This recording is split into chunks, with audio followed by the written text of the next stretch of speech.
সবাই ভালো আছো তো?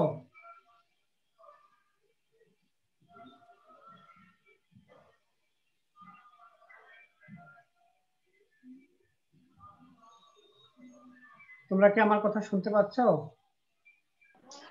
জি স্যার, শুনতে পাচ্ছি। স্ক্রিনে দেখতে পারছো? স্যার এখনো তো কিছু আসেনি। স্ক্রিনে কিছু দেখতে পাচ্ছ না? না স্যার, এখন দেখতে পাচ্ছি। আচ্ছা,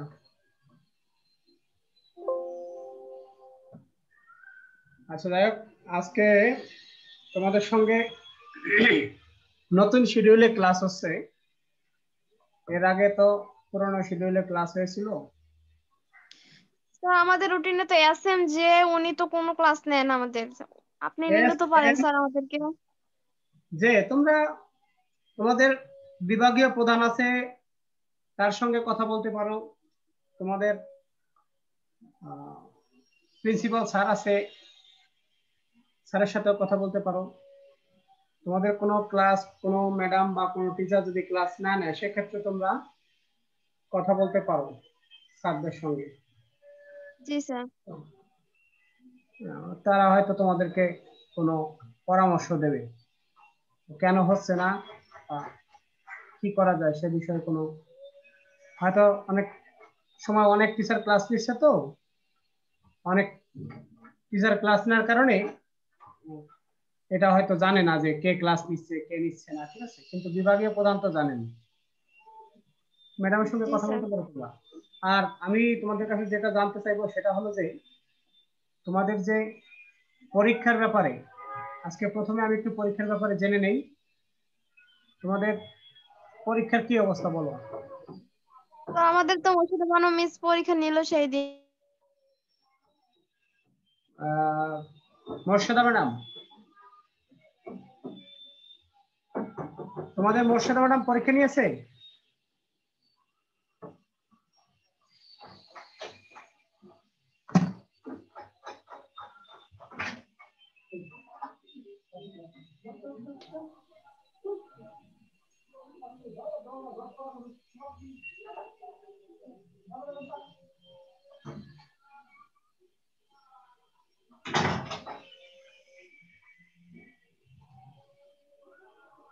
হ্যালো,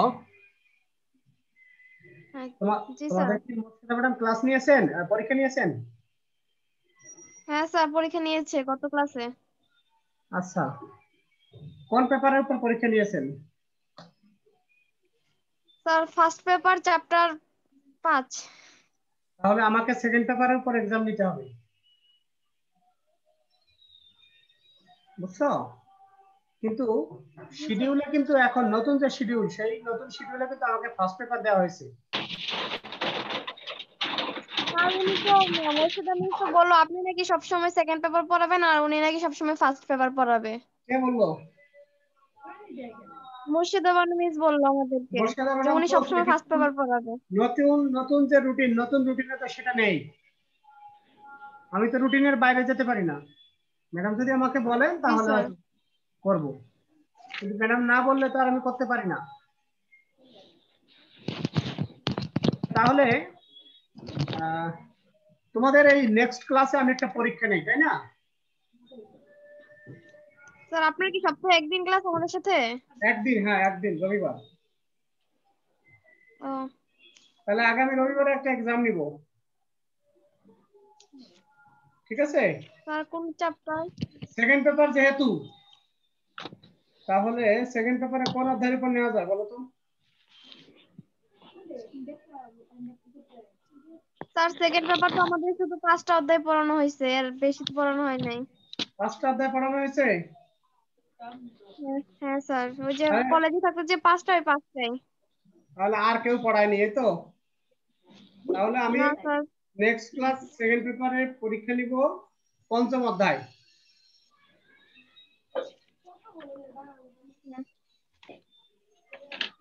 ঠিক আছে? পঞ্চম অধ্যায় পরীক্ষা নিব। তোমাদের পরীক্ষা কত মার্কসে? 10 মার্কসে স্যার। 10 মার্কসের এক্সাম, শুধু একটা সৃজনশীল? হ্যাঁ স্যার। নাকি অবজেক্টিভ? স্যার আমাদের তো 10 মার্কেই এক্সাম নেয়।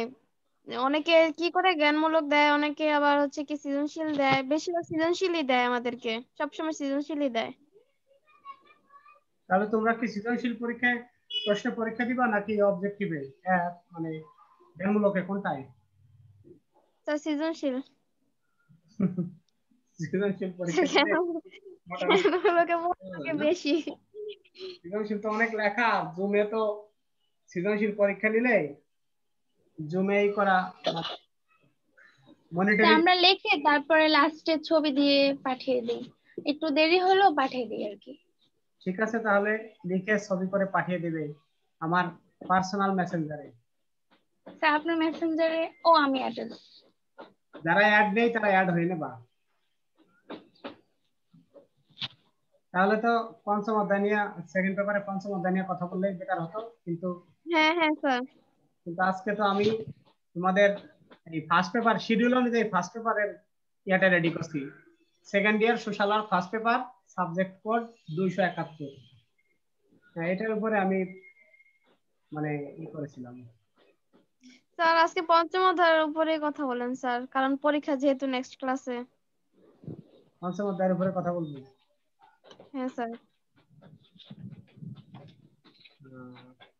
আমি তো এই চ্যাপ্টারে মানে ফার্স্ট পেপারের এটা তৈরি করে ফেলছিলাম,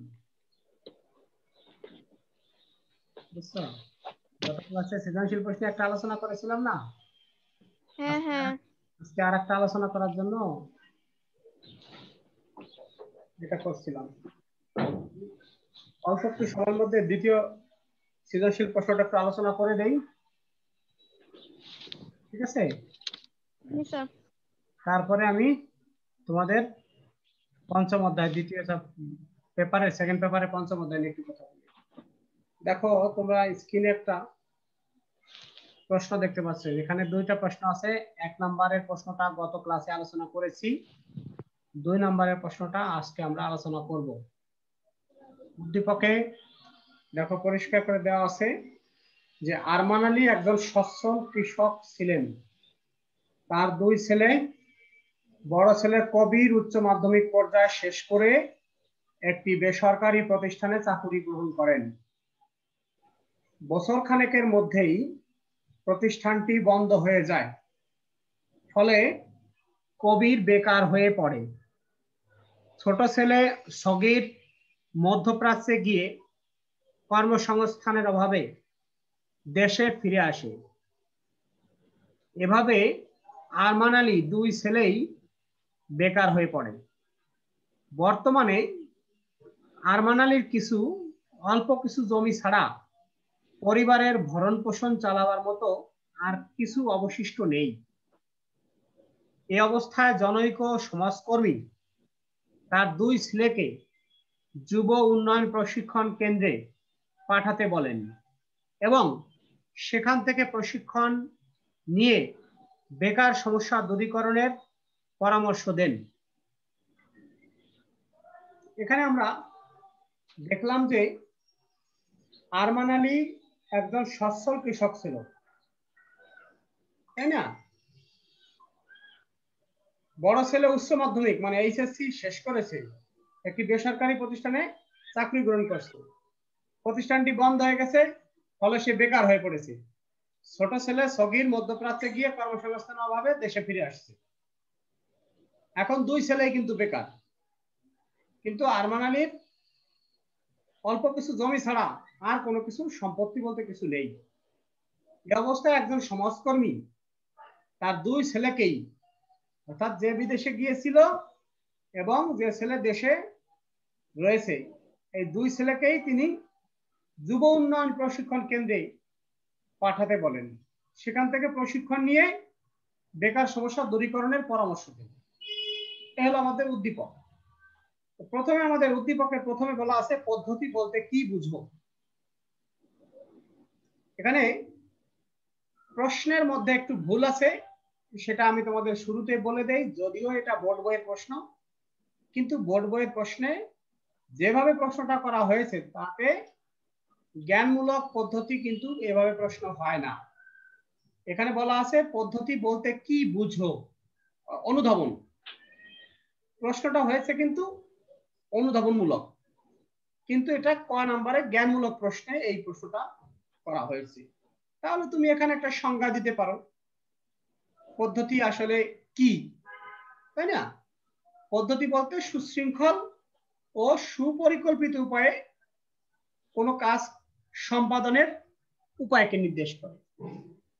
যখন তুমি কোনো কাজ সুশৃঙ্খল এবং পরিকল্পিতভাবে সম্পাদন করবে, যে প্রক্রিয়া এই কাজটা করবে সেটাকে বলা হচ্ছে যে পদ্ধতি।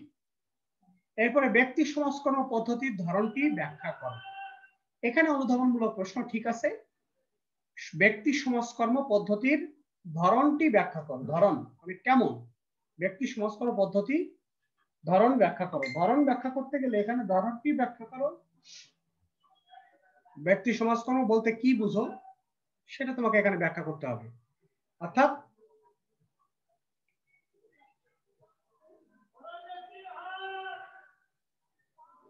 এখানে তুমি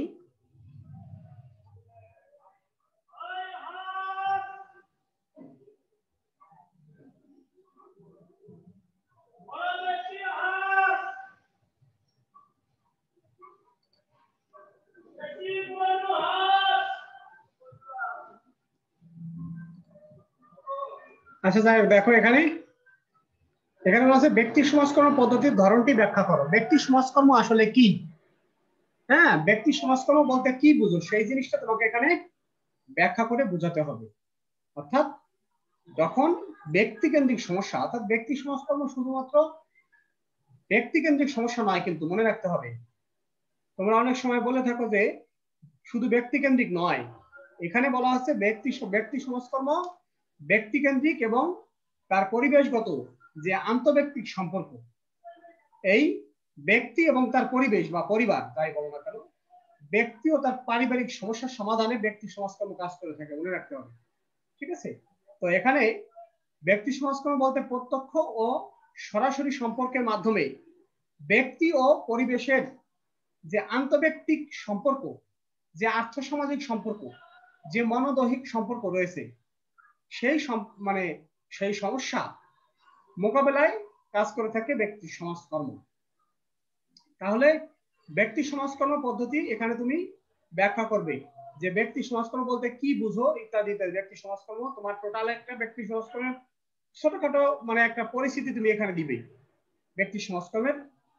অর্থাৎ এখানে ব্যক্তি সমাজকর্মের যে বিষয়গুলো রয়েছে, ব্যক্তি সমাজকর্ম উপাদান, ব্যক্তি সমাজকর্মের যে নীতিগুলো, সেগুলো তুমি অল্প অল্প করে সামান্য একটু আলোচনা করে এখানে বুঝিয়ে দিবে। এরপরে বলা হয়েছে উদ্দীপকে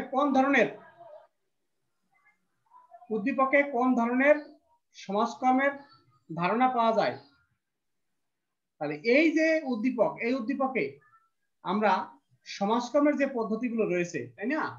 অর্থাৎ সমাজকর্মের ব্যক্তি সমাজকর্ম, দল সমাজকর্ম, সমষ্টি সমাজকর্ম এলো তোমার মৌলিক পদ্ধতি। আর সহায়ক পদ্ধতির মধ্যে রয়েছে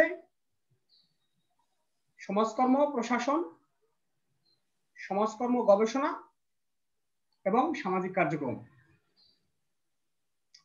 এগুলো রয়েছে। এগুলো তোমাকে এখানে বলা হয়েছে এইগুলোর মধ্যে কোনটা এই উদ্দীপকে আলোচনা করা হয়েছে বা নির্দেশ করা হয়েছে সেটা তুমি এই উদ্দীপক পড়ে তোমাকে বলতে হবে। সঞ্জিদা স্যার বলতো কোন পদ্ধতি এখানে কথা বলা হয়েছে এই উদ্দীপকে, বলতে পারবে? ব্যক্তি সমাজকর্ম। হ্যাঁ বলো কিভাবে, একটু বলো। হয়েছে স্যার স্যার কারণ হচ্ছে কি এখানে তো ব্যক্তি নিজে সমস্যাগ্রস্ত হয়েছে, কারণ ওনার কোনো পেশায় নিয়োজিত না। এই উত্তরণের জন্য তো ব্যক্তি সমাজকর্ম। দুই ছেলের সমস্যা, তাই না? এটা অন্য কারো সমস্যা নয়, এটা না জি স্যার, এটা নিজের সমস্যা। আর ব্যক্তিকেন্দ্রিক সমস্যার সমাধানে ব্যক্তি সমাজকর্ম কাজ করে থাকবে। আমাদেরকে মনে রাখতে হবে যে জি স্যার। সমাজের মূল অণু কি? সমাজের মূল অণু হচ্ছে ব্যক্তি, তাই না? মানুষ। ব্যক্তি বা মানুষ। আমরা ব্যক্তি সমাজকর্ম যখন আলোচনা করবো তখন আর মানুষ বলবো না, তখন আমরা বলবো ব্যক্তি। জি তো স্যার। এই ব্যক্তি কেন্দ্রিক যে সমস্যাগুলো রয়েছে, ব্যক্তির আর্থসামাজিক মনোদৈহিক যে সমস্যাগুলো রয়েছে, এই সমস্যার সমাধানে কাজ করে থাকে ব্যক্তি সমাজকর্ম। যেহেতু এটা আরমানালি দুই ছেলের ব্যক্তিগত সমস্যা, তাই এখানে ব্যক্তি সমাজকর্ম পদ্ধতি প্রয়োগ করা হবে। তাহলে উদ্দীপকে কোন ধরনের সমাজকর্মের ধারণা পাওয়া যায়? ব্যক্তি ব্যক্তি সমাজকর্মের সমাজকর্ম। ধারণা পাওয়া যায়। যখন তুমি এটা লিখবে তখন তুমি 1 নম্বর পেয়ে যাবে, যে উদ্দীপকে ব্যক্তি সমাজকর্মের ধারণা পাওয়া যায়। জাস্ট একটা কথা লিখলে তুমি এখানে 1 নম্বর পেয়ে যাবে। এরপরে তুমি ওই যে ব্যক্তি সমাজকর্মটা কি সেটা আলোচনা করবে। তারপরে এটা কেন ব্যক্তি সমাজকর্ম, মানে এই যে উদ্দীপকে এটাকে কেন ব্যক্তি সমাজকর্ম তুমি বললে, অর্থাৎ যখনই তুমি বলবে যে এটা আরমানালির দুই ছেলের ব্যক্তিগত সমস্যা, এই ব্যক্তিগত সমস্যা সমাধানে যেহেতু সমাজকর্মের পদ্ধতি প্রয়োগ করা হবে, তাই এটা ব্যক্তি সমাজকর্ম পদ্ধতি হবে। ঠিক আছে? অর্থাৎ ব্যক্তির সুপ্ত ক্ষমতার বিকাশে যখন ভূমিকা রাখবে, তখন আমরা সেটাকে বলবো ব্যক্তি সমাজকর্ম, তাই না? ব্যক্তির জি সুপ্ত স্যার। ক্ষমতা মানে কি, ব্যক্তির কিন্তু তার কিন্তু যোগ্যতা আছে। সে যখন তোমার যুব উন্নয়ন প্রশিক্ষণ কেন্দ্রে সে যখন প্রশিক্ষণ গ্রহণ করেছে, তখন সেই তার যে সুপ্ত প্রতিভা ছিল, সেই সুপ্ত প্রতিভার কিন্তু বিকাশ ঘটেছে। এই সুপ্ত প্রতিভার বিকাশ ঘটার মাধ্যমে কিন্তু সে তার যে দারিদ্র, সে তার বেকারত্ব, এই বেকারত্ব কিন্তু দূরীকরণ সম্ভব হচ্ছে। আর বেকারত্ব দূরীকরণের মাধ্যমে কিন্তু তার একটা যে সমস্যা, সেই সমস্যার স্থায়ী সমাধান সে পাচ্ছে। এই জন্য এটাকে আমরা বলবো ব্যক্তি সংস্করণ। বোঝা গেল যে জি স্যার। সে তার ব্যক্তিগত সমস্যার সমাধান, এর সমাধানের ব্যক্তিগত যে সমস্যা ছিল সেই সমস্যার স্থায়ী সমাধান ঘটেছে। কারণ যখন তার দারিদ্র দূরীকরণ হয়েছে, তার বেকারত্ব দূরীকরণ হয়েছে, তখন কিন্তু আমরা বলবো যে তার স্থায়ী সমস্যার স্থায়ী সমাধান হয়েছে। আর ব্যক্তি সমাজকর্মের মূল কাজই হচ্ছে ব্যক্তির সমস্যাকে স্থায়ীভাবে সমাধান করা। এখন পরের প্রশ্নে আমরা চলে যাব, আমাদের সময় কম, আমরা একটু দ্রুত আলোচনা করে সেকেন্ড পেপারে যাব। উদ্দীপকে উল্লিখিত সমাজকর্মের উপাদান সমূহ বিশ্লেষণ করো। এখন উদ্দীপকে উল্লিখিত সমাজকর্মটি হলো ব্যক্তি সমাজকর্ম, এলো জ্ঞানমূলক। উদ্দীপকে উল্লিখিত সমাজকর্ম হলো ব্যক্তি সমাজকর্ম। গেল, ব্যক্তি সমাজকর্মের উপাদানগুলো হলো, আমরা ব্যক্তি সমাজকর্ম উপাদান বলতে কি বুঝো? পাল,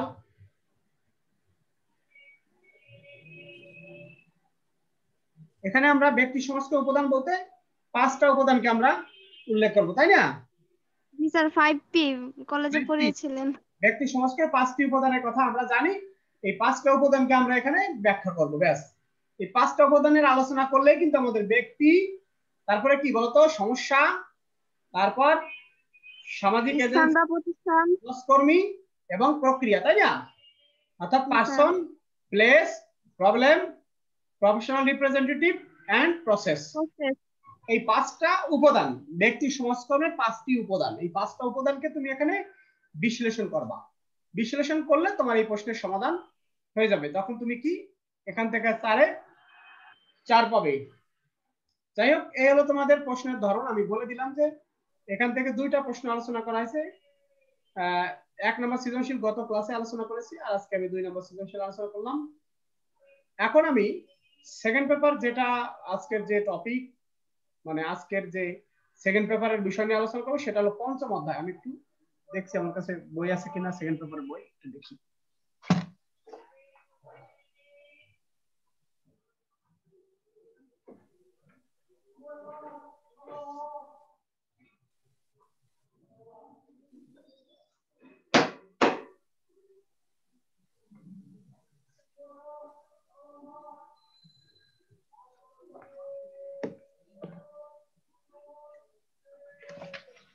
সেকেন্ড পেপার 5ম অধ্যায়, তাই না?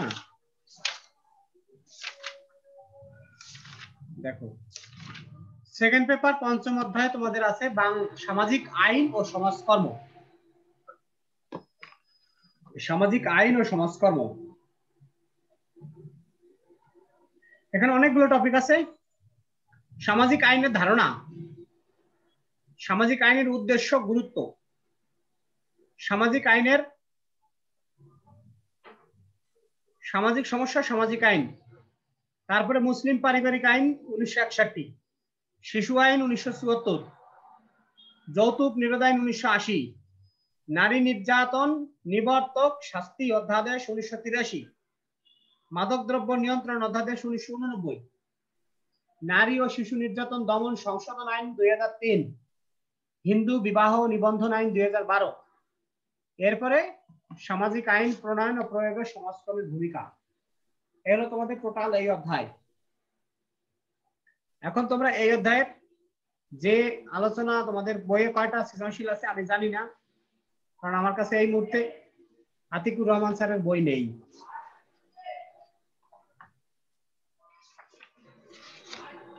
আমাদের বই আমাদের পঞ্চম অধ্যায় একটা সৃজনশীল। তোমরা এই পঞ্চম অধ্যায় যে টপিকগুলো পড়বা আমি একটু বলে দিচ্ছি। এই টপিকের উপরে প্রশ্ন হবে, এই টপিকগুলো ভালো করে পড়বা। কোন স্যারের বই থেকে প্রশ্ন করবো আমি নিজেও জানি না, আমার মতো করে আমি প্রশ্ন করব। তোমাদের সময় থাকবে 30 মিনিট। 30 মিনিটের মধ্যে তোমরা একটা প্রশ্ন লিখে দেবে। খাতা কলম রেডি করে বসে থাকবে। জুমে প্রত্যেকে ভিডিও অন করবে। ভিডিও অন করে সামনে খাতা রেখে লিখবে, একদম পরিষ্কার তোমাকে দেখা যায় সেইভাবে লিখবে। কারণ তোমার চোখ যখন অন্যদিকে যাবে তখন আমি বুঝবো তুমি এটা কোথা থেকে দেখে লিখছো। তোমার সম্পূর্ণ মনোযোগ থাকবে তোমার খাতার দিকেই, আর আমি এটা জুমে মনিটরিং করব। সময় পাবে 30 মিনিট। একটা সৃজনশীল প্রশ্ন দেবো, একটার উত্তর লিখতে হবে, কোনো বিকল্প প্রশ্ন নেই। শুধুমাত্র এখানে আমি টপিকগুলো একটু সিলেক্ট করে দেবো তোমাদের।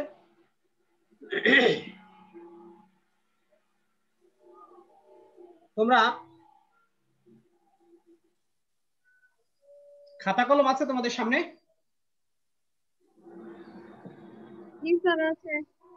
লিখে নাও।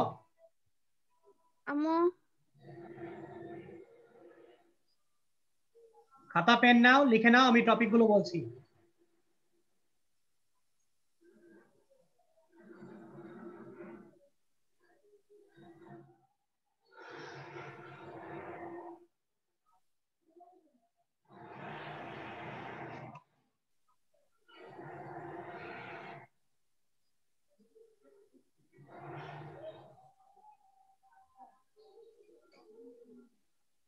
সামাজিক আইনের একটা সংজ্ঞা পড়বা। যদি প্রশ্ন করা হয় সামাজিক আইন কি, সংজ্ঞাটাই লিখবে। বোঝা গেল? প্রথমে সামাজিক আইন কি, অবলিক দিয়ে সংজ্ঞা লেখো।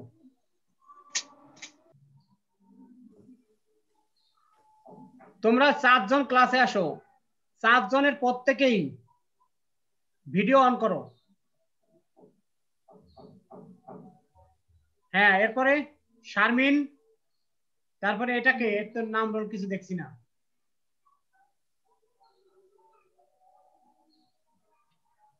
তোমরা একটু খেয়াল করে শোনো। সামাজিক আইন কি, অবলিক দিয়ে সামাজিক আইনের সংজ্ঞা। ক্লিয়ার? 2 নম্বর প্রশ্ন, মুসলিম পারিবারিক আইন 1961।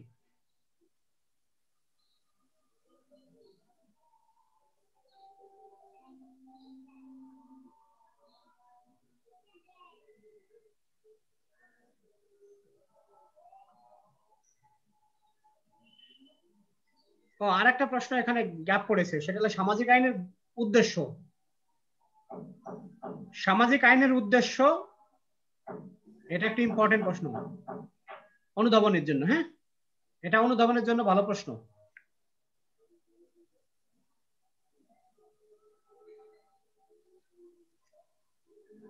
আর হচ্ছে শিশু আইন 1974, যে আইনগুলো দিব, ঠিক আছে, এই আইনগুলো হচ্ছে গ এবং ঘ, অর্থাৎ প্রয়োগ এবং উচ্চতর দক্ষতার জন্য। হ্যাঁ, আর সেটা হলো 1 নম্বরে দিয়েছি 61 সালের মুসলিম পারিবারিক আইন, 74 শিশু আইন, আর যৌতুক নিরোধ আইন 1980। স্যার শিশু আইনটা কত সাল? 1974 1974। আরেকটা স্যার কি দিলেন এখন, যৌতুক নিরোধ আইন। যৌতুক নিরোধ আইন 1980। এই তিনটা আইন পড়বা, এই তিনটা আইনের ধারা পড়বা, ভালো করে পড়বা। সামাজিক সমস্যা প্রতিরোধে যৌতুক নিরোধ আইনের গুরুত্ব, অথবা মুসলিম পারিবারিক আইনের গুরুত্ব, অথবা যে শিশু আইন 1974 এর গুরুত্ব এভাবে আসতে পারে যে সামাজিক সমস্যা সমাধানে উল্লিখিত আইনটি ভূমিকা বিশ্লেষণ করো, গুরুত্ব বিশ্লেষণ করো, অথবা সামাজিক সমস্যা প্রতিরোধে উক্ত আইনটি তুমি কিভাবে প্রয়োগ করতে পারো, প্রায়োগিক গুরুত্ব আলোচনা করো, বিভিন্ন ভাবে আসতে পারে। তাহলে তোমরা এখানে এই তোমাদের পরীক্ষার জন্য অনেক ব্যাপক একটা সাজেশনের দরকার নাই। এই তোমাদের কয়টা আইন দিয়েছি, একটা দুইটা তিনটা, তাই না? তিনটা আইন ভালো করে পড়বা, আমি এখন আর এর বেশি দেবো না। তিনটা আইন পড়বা, আর এর সঙ্গে পড়বা সামাজিক আইনের সংজ্ঞা, সামাজিক আইনের উদ্দেশ্য, আর একটা জিনিস পড়বা, সামাজিক আইন বলতে কি বুঝো।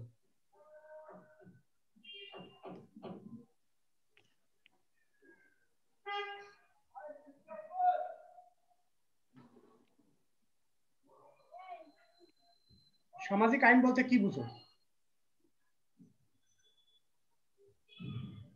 এখন এখানে একটা প্রশ্ন তোমরা বলতে পারো, স্যার জ্ঞানমূলক কি এখান থেকেই থাকবে? হ্যাঁ, এই যে তিনটা আইন দিয়েছি, এই তিনটা আইন থেকে যে কোনো জায়গা থেকে একটা জ্ঞানমূলক প্রশ্ন হতে পারে, কিন্তু বুঝতে পারছো? 1961 সালের মুসলিম পারিবারিক আইন, 74 শিশু আইন এবং 80 সালের যৌতুক নিরোধ আইন, এই তিনটার একটা থেকে যে কোনো এক জায়গা থেকে একটা জ্ঞানমূলক প্রশ্ন হতে পারে। এর বাইরে থেকে আমি প্রশ্ন করবো না, তোমাদেরকে বললাম, ঠিক আছে? অন্য যে আইনগুলো আছে সেগুলো এখন আর তোমাদের পরীক্ষার জন্য এই মুহূর্তে পড়তে হবে না। তাহলে নেক্সট ক্লাস আছে তোমাদের সঙ্গে আমার রবিবারে। রবিবারে তোমাদের সঙ্গে আমার এই ক্লাসটা হবে। স্যার গ্রুপে সবাইকে বলে দিয়েন সাজেশনটা। গ্রুপে তো অবশ্যই বলে দেবো, ঠিক আছে? আর জি স্যার। তোমরাও যাদের সাথে তোমাদের কন্টাক্ট আছে তাদেরকে একটু জানিয়ে দিও যে আমাদের নেক্সট ক্লাসে সমস্ত সেকেন্ড পেপার, তাই না? এটা সেকেন্ড পেপার না, সেকেন্ড পেপারের উপর একটা এক্সাম হবে, কারণ এই এক্সামের রেজাল্টটা আমাদেরকে আবার দিতে হয় কলেজে, ঠিক আছে? তোমাদের 10 মার্কসের একটা পরীক্ষার রেজাল্ট আমাদেরকে দিতে হবে। এই পরীক্ষাটা তোমরা অবশ্যই সবাই অ্যাটেন্ড করবা। আর ওই দিন পরীক্ষার পরে তোমাদের সঙ্গে আমি 10 মিনিট কথা বলবো। তোমরা ক্লাসে আজকে দেখছো মাত্র 4 জন, আজকে মাত্র 4 জন তোমরা ক্লাসে অ্যাটেন্ড করেছো, আর আমি একজন, এই 5 জন আমাদের ক্লাসে পার্টিসিপেন্ট। তো এই তার মধ্যে আমি 1 2 3 জনকে এখানে দেখতে পাচ্ছি। নেক্সট কে আছে? বুশরা, বুশরা আনোয়ার, আর আছে তাসনুভা, শারমিন, সানজিদা। এই 4 জন যদি ক্লাসে থাকে তাহলে কেমন হয়ে যায় বলো? স্যার এমনই থাকে প্রত্যেক ক্লাসে এরকম, এখন 3 জন 4 জন। আসলে তোমাদেরকেও আমাদের মানে দোষারোপ করা ঠিক না, এটা আসলে একটা মানে সিস্টেমের কারণে হয়েছে। আমি হয়তো এটা বললে বিভিন্ন জন বিভিন্ন ভাবে এর ব্যাখ্যা প্রদান করবেন। একটা আমি হয়তো এখন ল্যাপটপে ক্লাস করছি, তোমাদের সবার হয়তো ল্যাপটপ নেই। যারা ল্যাপটপে ক্লাস করে না, মোবাইলে ক্লাস করে, তাদের জন্য অ্যাট এ স্ট্রেস 4টা ক্লাস করা বা 5টা ক্লাস করা মোবাইলে ভেরি ডিফিকাল্ট। যে যত কথাই বলুক, যত এক্সপার্ট হোক, যত মানে টেকনোলজিতে ডেভেলপ করুক না কেন, যত ভালো এক্সপার্ট হোক, আমি নিঃসংকোচে এটা বলতে পারি যে একটা স্টুডেন্টের অ্যাট এ স্টেজ 4-5টা ক্লাস করা মোবাইলে ডিফিকাল্ট। স্ক্রিনের দিকে মোবাইলের স্ক্রিন ব্যবহার করে, মোবাইলের স্পিকার ইউজ করে ক্লাস করা, এটা আসলে খুব কষ্টের। আমরা হয়তো ল্যাপটপে ক্লাস করি, ল্যাপটপে আমরা তো আর 2টা ক্লাসে বেশি করি না একদিনে, বড় তো 2টা ক্লাস করি, সেজন্য আমাদের ক্ষেত্রে কোনো ব্যাপার না, আমরা 2টা ক্লাস করতেই পারি। কিন্তু যে এটাকে যাদের জন্য ক্লাস করব, তারা যদি এটাকে ঠিকমতো অ্যাকসেপ্ট করতে না পারে, তাহলে আমার ক্লাসটা আসলে কি হলো? এই জন্য আমার মনে হচ্ছে তোমাদের ক্লাসের মাত্রাটা একটু বেশি হয়ে গেছে তোমাদের জন্য, আমাদের জন্য না। আমাদের ঠিক আছে, আমরা 2টা ক্লাস করতেই পারি একদিনে, একটা ক্লাস করতেই পারি, কিন্তু আমি একটা করলাম, অন্য টিচার একটা করলো, এভাবে 5টা ক্লাস তো তোমার একার করাই লাগবে। আমরা 5 জন শিক্ষক 5টা ক্লাস করলাম, কিন্তু তোমাকে তো একা 5টা ক্লাস করতে হবে। হ্যাঁ, এই জন্য তোমাদের জন্য একটু টাফ হয়ে গেছে। এই জন্য অনেকে আছে 3টা ক্লাস করার পরে মোবাইলে চার্জ থাকে। আমার তো মঙ্গলবারে 6টা ক্লাসও আছে। বা 6টা ক্লাস? বুসরা বুসরা বলছো? জি স্যার, জি স্যার। 6টা ক্লাস থাকলে তো অনেক কঠিন। স্যার আমার বুধবারে 6টা ক্লাস। তাই নাকি? জি স্যার, আমাদের তো ল্যাপটপও নাই স্যার, মোবাইলেই চালায়া যেতে হয় এই। মোবাইলে 6টা ক্লাস করলে মোবাইলে চার্জ থাকে? চার্জে স্যার জুড়ে কোথায় থাকে স্যার? মোবাইলে যদি তুমি চার্জে জুড়ে দিয়ে ইউজ করো সেটা কিন্তু রিস্কি। জি স্যার। এটা কিন্তু আসলে ঝুঁকিপূর্ণ। চার্জে জুড়ে দিয়ে চার্জে থাকা অবস্থায় মোবাইল ইউজ করা ঠিক না। ঠিক আছে, মোবাইলেও বড় ধরনের দুর্ঘটনা ঘটতে পারে। যাই হোক, তোমরা এই জন্য তোমাদের উপস্থিতির মাত্রাটা এরকম। আমি কিন্তু প্রথমে উপস্থিতি তোমাদের কাছ থেকে বেশ পাইছি, আমার মনে আছে। আমার ক্লাসে 12 জন উপস্থিত ছিল। আমার ক্লাসে 12 জন করে ক্লাসে উপস্থিত ছিল। মানে তোমাদের স্টুডেন্ট কয়জন? তোমরা সেকেন্ড ইয়ারে বা কয়জন আছো? আমরা 57 জন মোট। সমাজকর্মে কয়জন? আমি সমাজকর্মের কথা বলছি। স্যার সেটা জানি না স্যার। সমাজকর্মে সম্ভবত 28 জন। দেখ, 28 29 জন হলেও তোমাদের 28 জনের ভিতরে 12 জন বেশ ভালো একটা মানে এই আর কি সংখ্যা। ঠিক আছে, ভালো একটা। কিন্তু এই যে তোমাদের এই বেশি ক্লাস করার কারণে অনেকে আছে 3টা ক্লাস করার পরে আর করে না। অনেকে ভাবে জি যে আমি স্যার। শেষের 2টা করবো, অনেকে ভাবে আমি শেষের 3টা করবো।